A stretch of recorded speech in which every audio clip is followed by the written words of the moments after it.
Okay, B. Ito, tawag dito, double devil aces pala, devil aces. Devil aces pala tawag dito. Okay?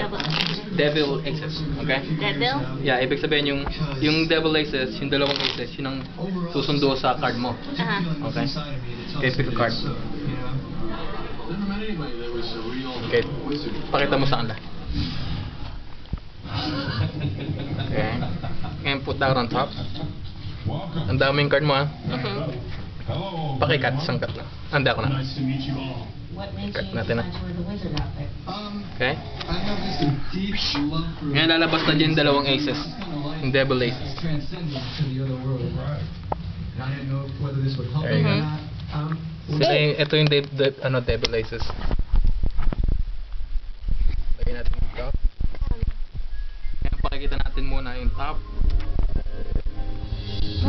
At yung ilalim. Okay? Tapos, ilagay ko dito. Okay. Ngayon, tingnan mo. Ngayon, sinundo na ng dalawang ace yung ano mo, card mo. Ano ulit yung card mo? 6 spade. 6 of spade? Okay, tingnan natin na.